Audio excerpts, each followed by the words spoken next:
Chapter 1. The 30,000 Day Problem. Most people never stop to do the math on their own lives. They don't sit down with a calculator and divide a lifetime into its component parts. But if they did, they'd discover a number that's both forgettable and impossible to ignore, around 30,000 days. That's the span of an average human life, not measured in decades or centuries, but in the currency that actually matters. 30,000 sunrises, each one bringing you closer to the end of your personal countdown. If you're 30 years old right now, you've already used up more than a third of your allocation. Those days didn't feel like they were slipping away at the time. They felt ordinary, routine, forgettable, but they were your life, disappearing one breakfast at a time, one commute at a time, one evening spent scrolling through your phone. Time has this strange quality of vanishing without drama. It doesn't announce itself or demand attention. It just drains away quietly while you're busy making other plans, until suddenly you notice the weeks have started blurring together and the years feel like they're accelerating.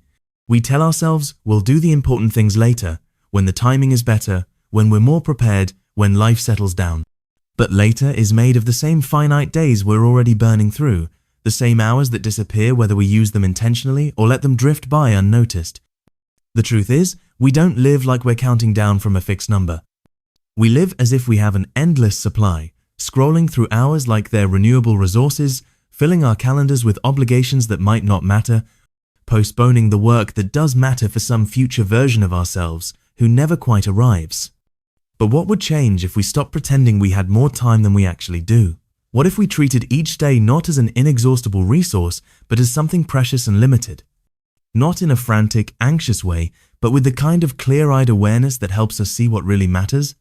Because when you strip away all the complexity, life is really just a quiet sequence of ordinary days, and eventually, like everything finite, they run out.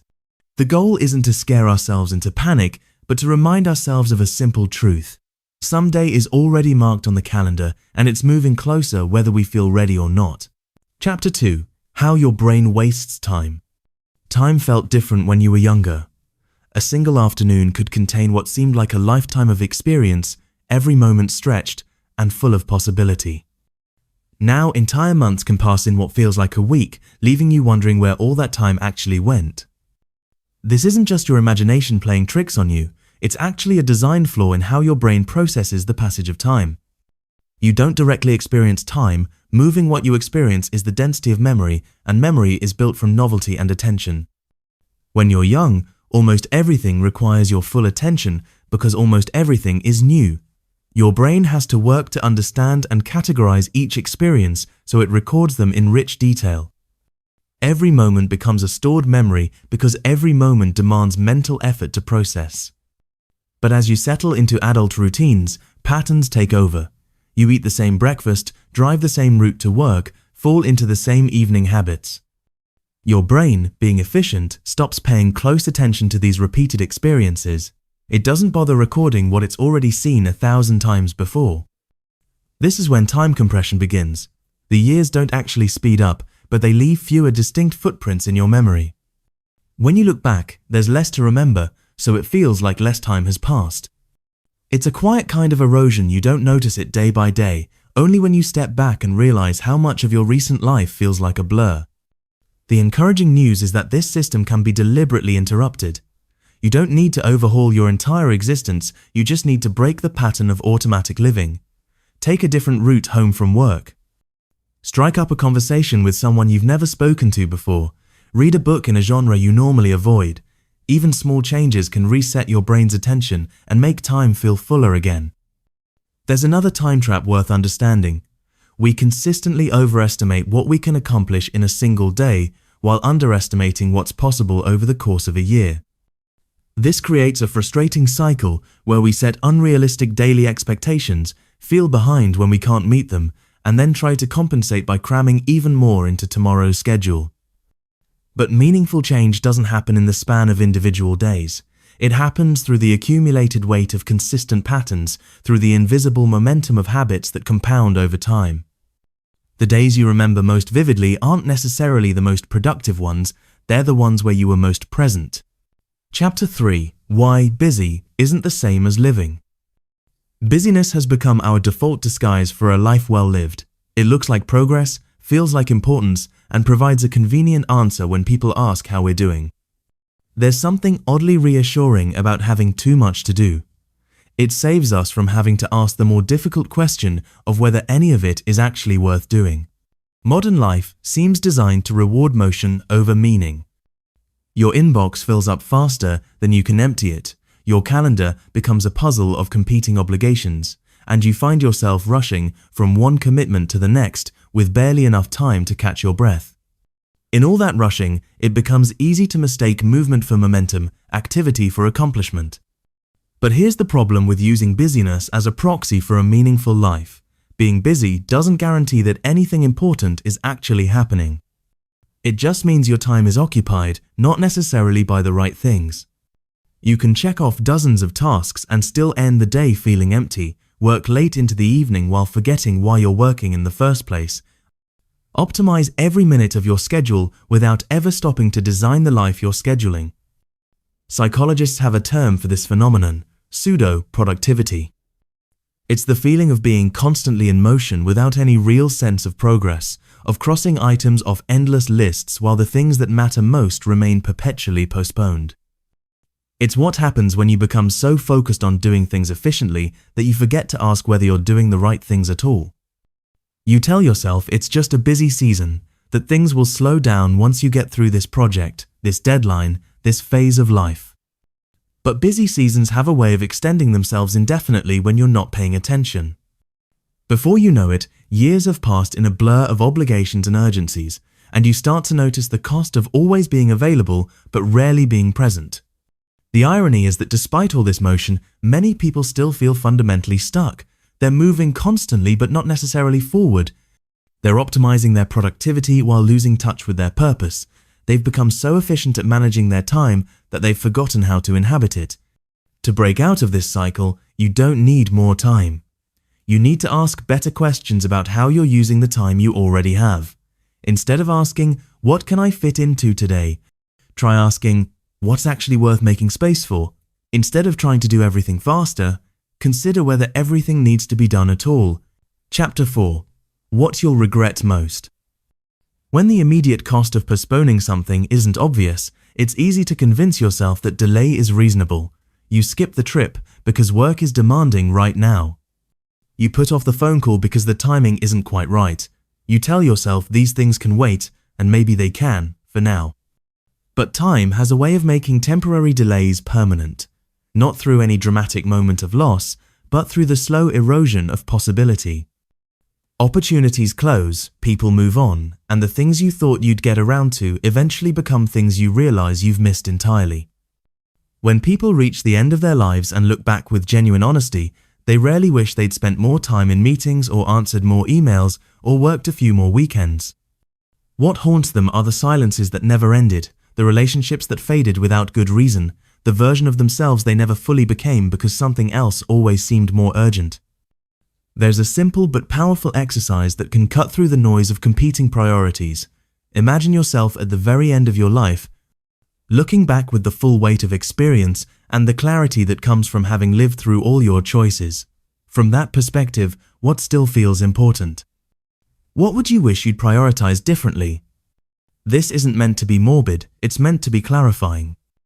Because when you strip away all the temporary urgencies and social pressures and expectations, what remains is usually quite simple and surprisingly clear.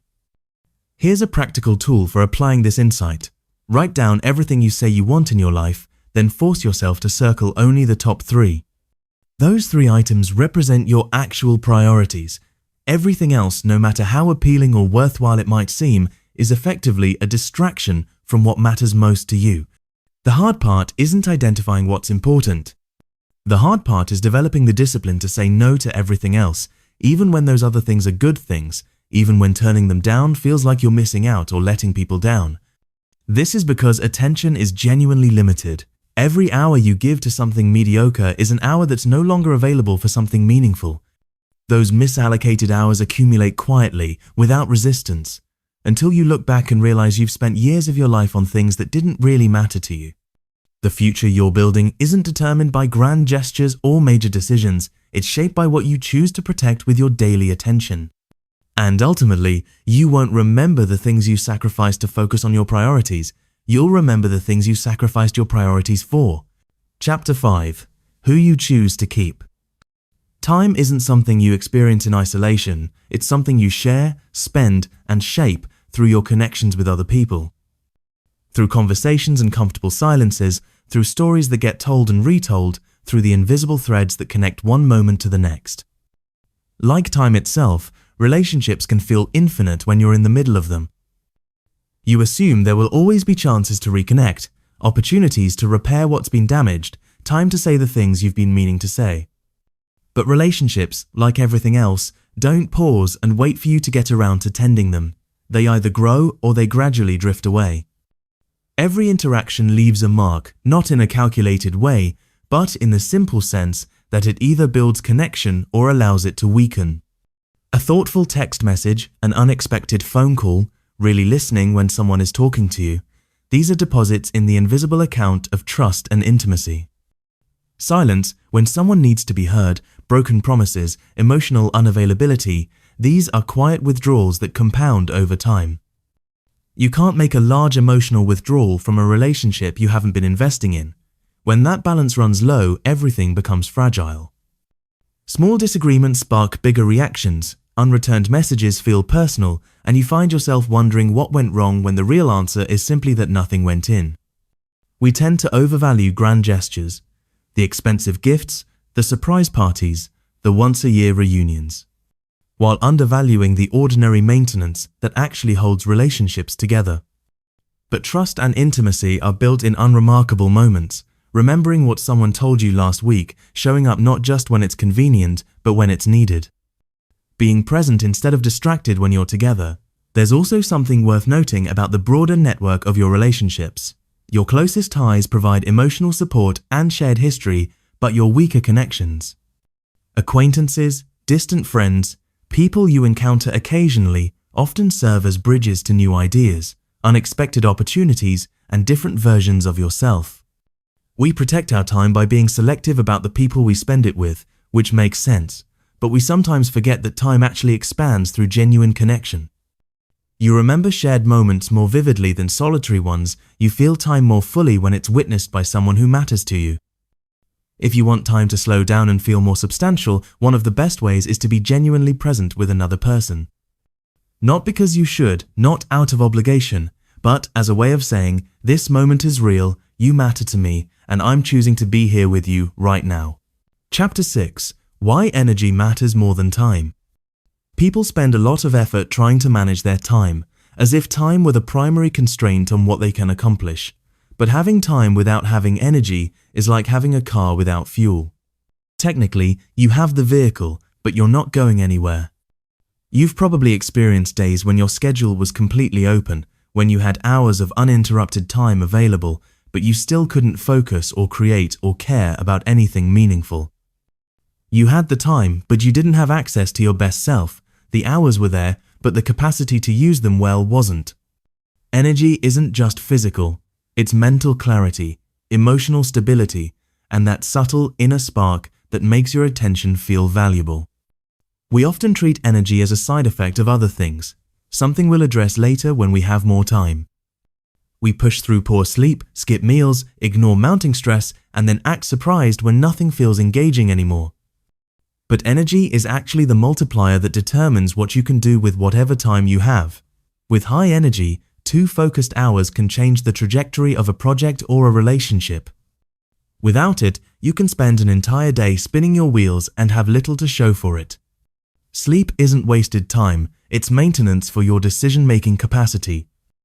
Skipping sleep doesn't make you more productive, it just makes your brain worse at pretending everything is fine. The version of you that builds anything meaningful isn't the exhausted, barely functioning version. It's the version that can think clearly and respond thoughtfully to what's happening around you. Movement helps restore energy too, and it doesn't require a gym membership or a complex workout routine. Simple movement throughout the day. A short walk, a few push-ups, 5 minutes of stretching between tasks.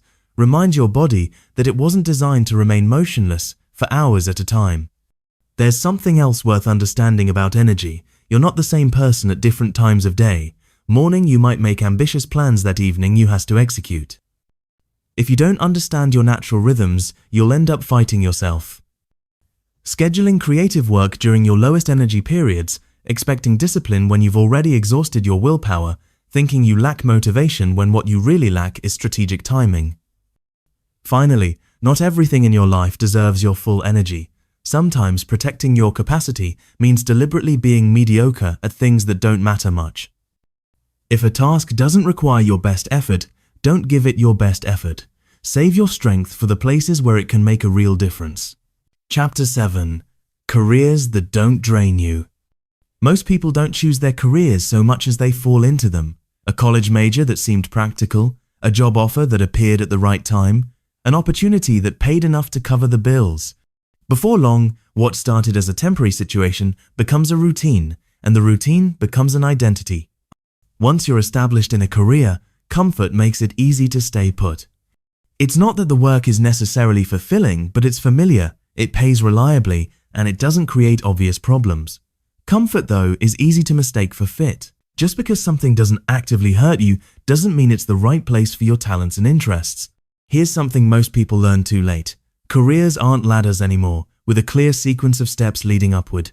They're more like jungle gyms, where you move sideways, diagonally, sometimes even backward, not because you're failing, but because that's how unique and valuable skill sets are built. The most interesting careers don't follow predetermined paths. They emerge from patterns of curiosity that get followed, skills that get layered on top of each other, challenges that initially seem too difficult but become manageable with practice. They're built by people who pay attention to what energizes them and what drains them, then make adjustments accordingly.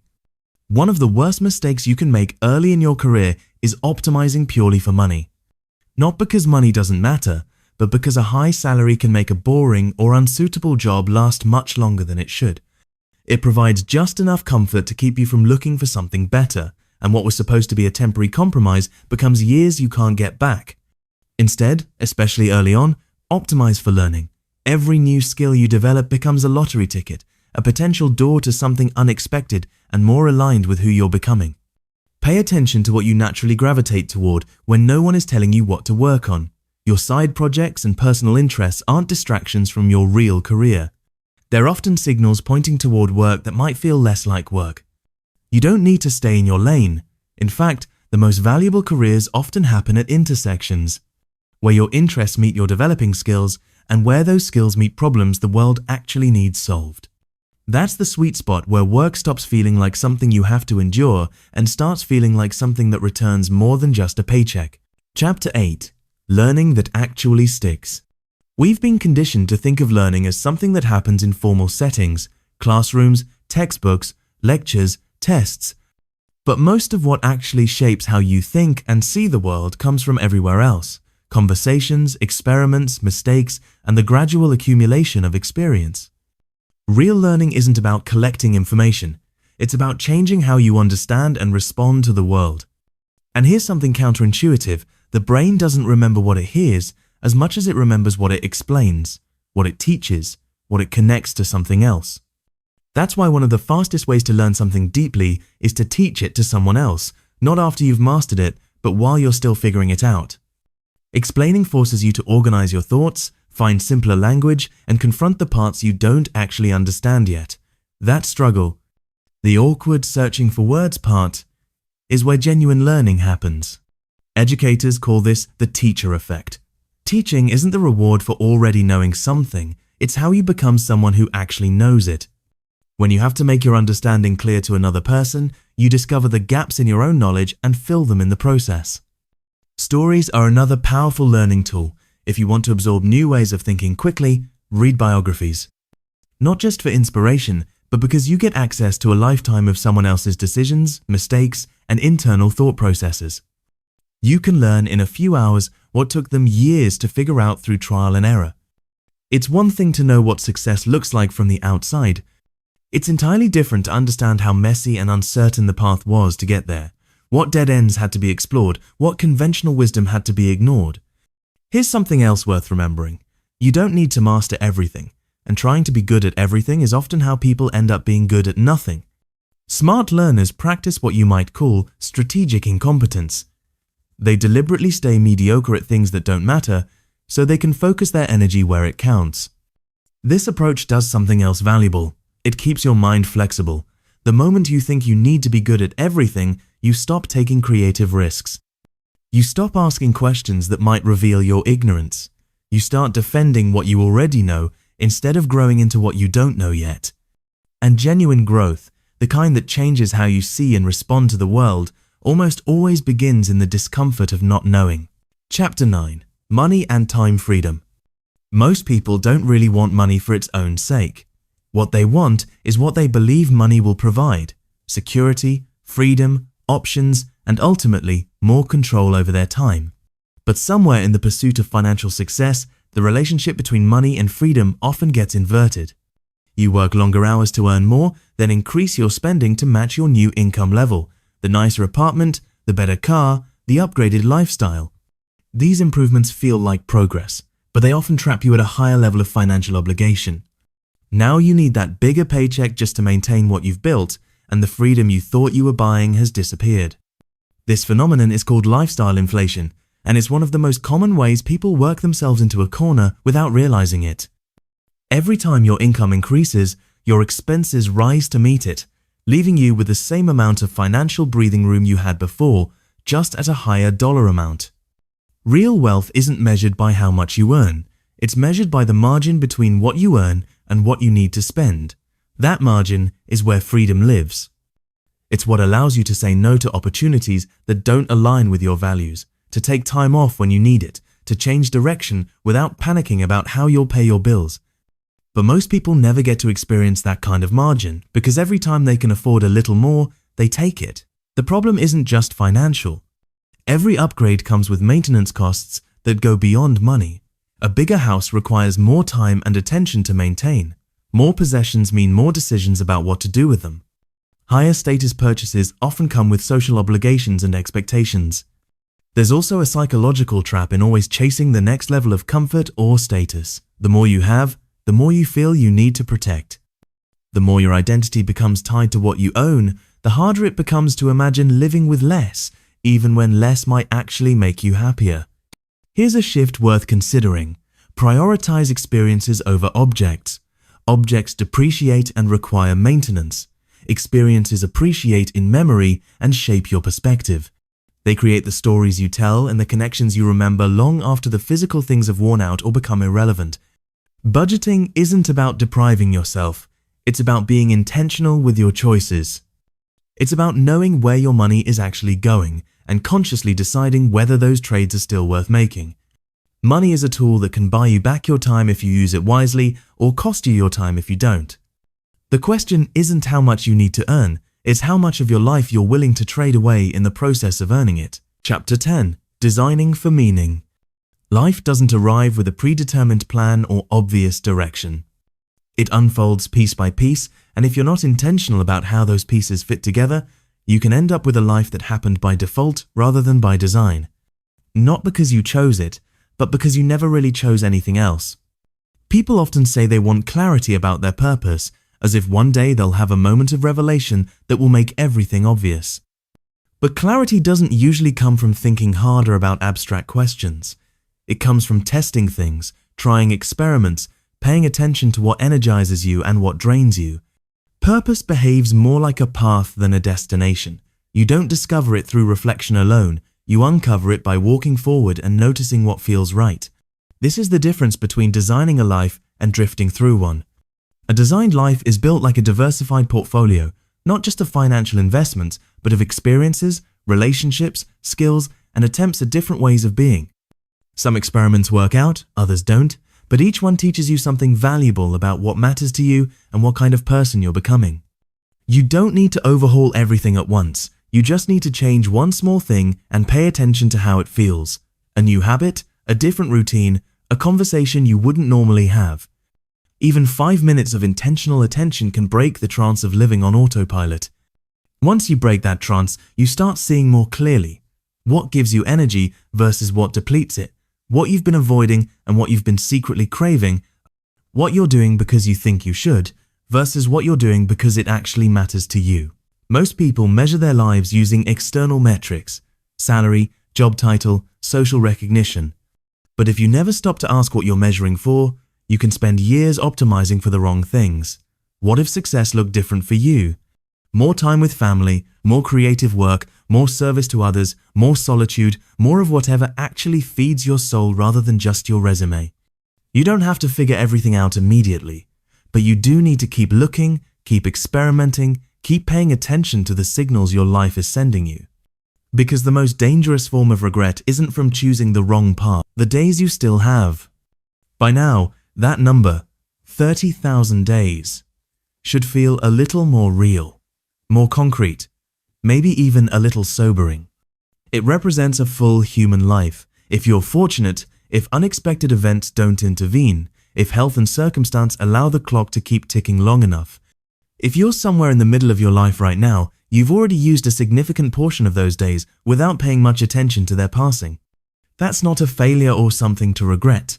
It's simply what happens when time feels invisible and infinite. But the point of calculating the number isn't to create anxiety or urgency, it's to help you notice what you still have.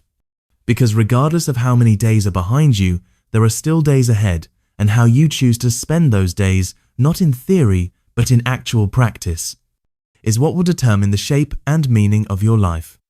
This isn't about trying to pack more activity into each day or optimizing every moment for maximum productivity. It's about remembering that time isn't neutral. It either builds something meaningful or allows something important to erode. It either reflects your true priorities or gets absorbed by other people's priorities. The encouraging news is that you don't need to change everything about your life to make it more intentional.